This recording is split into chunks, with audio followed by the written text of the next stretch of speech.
glider trucks like this one from Fitzgerald Glider Kits use older engines in new bodies. Fitzgerald Glider Kits former Environmental Protection Agency Administrator Scott Pruitt's parting shot, or perhaps middle finger, to the environment was knocked down by his successor this week.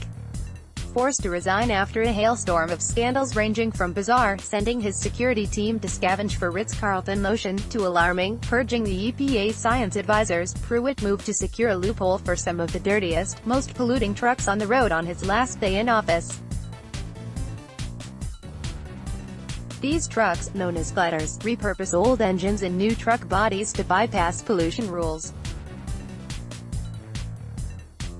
They tend to be cheaper and have better fuel economy than completely new trucks. However, gliders can emit upward of 55 times the amount of pollutants of trucks that meet current standards. The EPA itself warned that gliders would account for half of all nitrogen oxide pollution from trucks by 2030 based on current trends. The Obama administration's EPA issued a cap of 300 new glider trucks per year that was supposed to take effect this year. Pruitt said the EPA would not enforce the cap until 2019 as it works to repeal it altogether.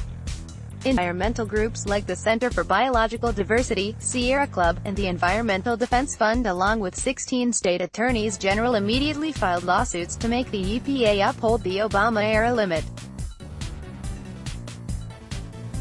Dangerous glider trucks emit 55 times the amount of air pollution of new trucks, and an EPA analysis said that if unregulated, these vehicles could lead to thousands of early deaths and higher rates of lung cancer, heart disease and asthma. https://t.co/hg459ec. Senator Tom Carper, at Senator Carper, July 27, 2018. In response, the U.S. Court of Appeals for the District of Columbia Circuit issued a stay forcing the EPA to enforce the limit.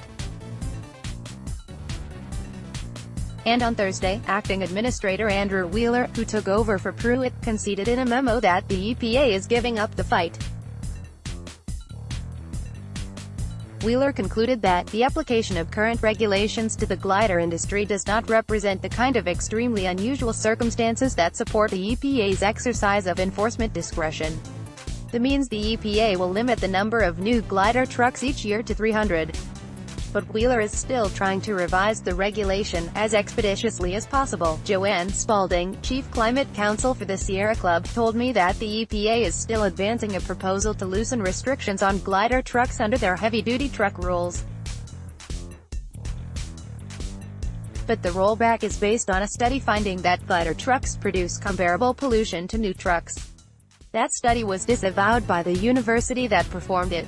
So glider trucks might still get a bigger exemption from pollution standards from the EPA, but it's going to be much more challenging to accomplish.